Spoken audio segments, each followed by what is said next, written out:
And action. Easy slow cooker meal. Welcome back to The Average Kitchen. Thanks again for tuning in. Super excited you're here. I'm going to show you today how to make an amazing slow cooker ham, mushroom, scalloped potatoes. Something you could whip together pretty quickly in the morning before you head out to work. Throw it on and just let it sit all day. So you'll see here I've got some fresh mushrooms, 2 cans of cream of mushroom soup. I'm going to grate some cheddar cheese, got potatoes, and I've got some ham that I had previously smoked on the Traeger smoker, and that when I cleaned it, I vacuum sealed it and then just froze it. If you don't have ham like this, it's no problem. You can buy like a country ham or something that's pre-cooked or pre-smoked, chunk it up and throw it in. So I'm gonna start out with basically starting to clean some potatoes. So with the potatoes, the key thing with the potatoes is trying to make sure that when you slice them up, they're relatively consistently the same size so that they all cook relatively at the same time.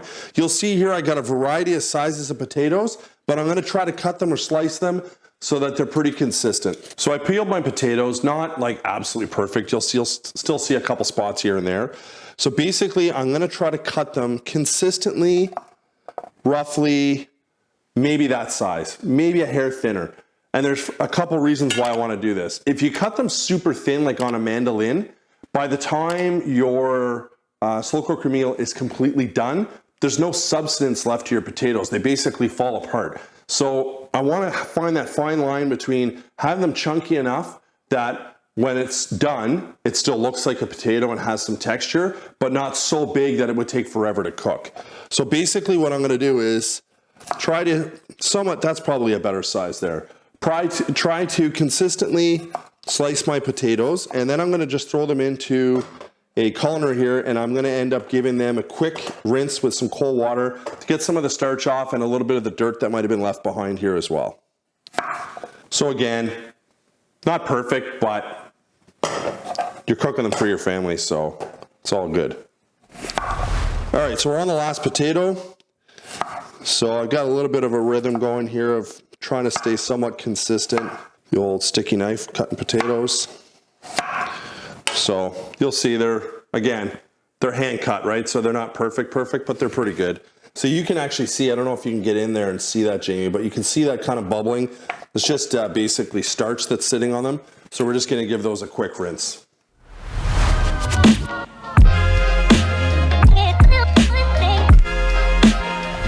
Potatoes are just sort of like drip drying off right now in the sink, and I'm just gonna grab my ham here. So like I said before, this was a bone-in ham shank that I smoked on the Traeger grill.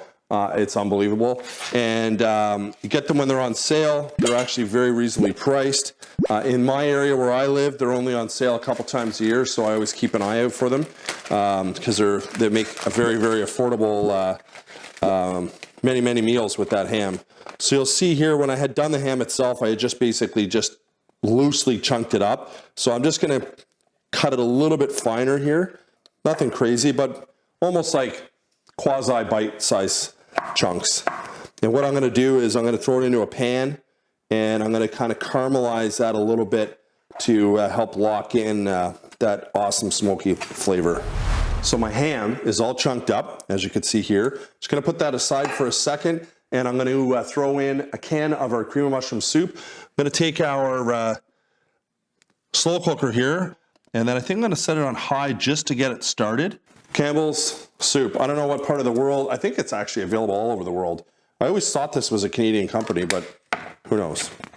Doesn't really matter. But good old cream of mushroom soup. Doesn't look the greatest in the can. Let me grab a spatula here.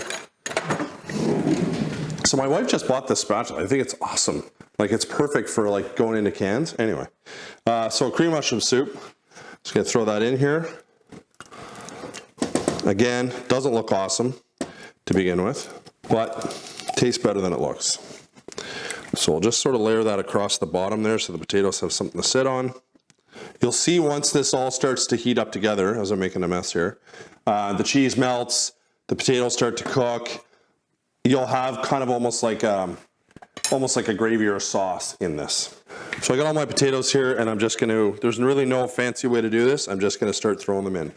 So this is a great meal, a good hearty meal fall, winter time, you know, you come in from outside, you know, here in Canada, maybe you're shoveling the driveway, you're playing on the ODR, you're, you know, tobogganing or sledding with your kids, and you want something that's going to warm you up.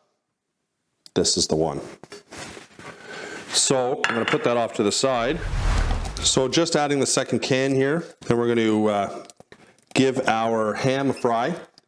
And what I tend to do with this recipe is you don't have to use fresh mushrooms, but I find it really kind of adds something. And you'll see I cut them very big and chunky so they don't dissolve.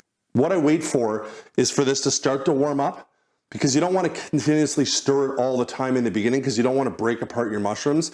So I'm going to give this probably about a half an hour to start to warm up and everything start to, the soup mixture to start to melt, and our cheese as well. So I've got some standard yellow cheddar cheese here. I'm going to probably grate a cup maybe of it roughly. One thing I want to share with you that I learned years ago, what I used to always do is I take the cheese like this, and whatever brand you buy, package, whatever, and I take it out of this plastic wrap and I throw it into a Ziploc bag. And then I noticed the cheese is starting to get moldy on the outside or whatever. There's some sort of chemical reaction, I'm not a scientist, from your fingers, the oils and stuff on your fingers when you touch the cheese that causes it to mold. So basically, if you just leave it like this, what I do is leave it like this and then put it in a Ziploc bag, you'll never get mold on your cheese, unless of course it's in there for a super long time. So this is a kind of a cool little cheap gizmo, basically a little grater on top. Works really, really well. So you could put more, you could put less, it's totally up to you. I think it'll probably work out to roughly about half the block maybe. If you're not a big cheese fan, or if you're a huge cheese fan, just adjust accordingly to what you like. That pretty much filled that container there. And what we're going to do is we're going to pop our lid off, and then we're just going to, just over top, in no specific order. And again, as I mentioned, as this slow cooker starts to heat up, that's why I started out on high. It'll start to melt everything, and then we continue adding our other stuff. So we're gonna get the lid back on that, gonna give it a little cleanup, gonna pan fry that ham and add that as well. So I just fired up the gas stove here, gonna get this pan piping hot on this ham. I'm gonna start it out on its own. Sometimes you may see some of the liquid come out of the ham. I usually try to drain that off. You don't have to. And then as things start to get warm, I add a little bit, or really hot, I add a little bit of avocado oil. It's got a really, really high smoke point, so it'll take the high heat. And again, we just want to give a quick caramelization to that ham. So you'll see here, it's been a couple minutes, it's starting to get warm. You see all that liquid that's in there right now? I'm basically just going to take that off the heat and just give it a quick drain here. Try not to lose any of my ham. And back onto the heat. Ham's cooking up really nice. You can start to see it starting to brown on some of the edges. So I'm actually just going to take a little bit of my oil.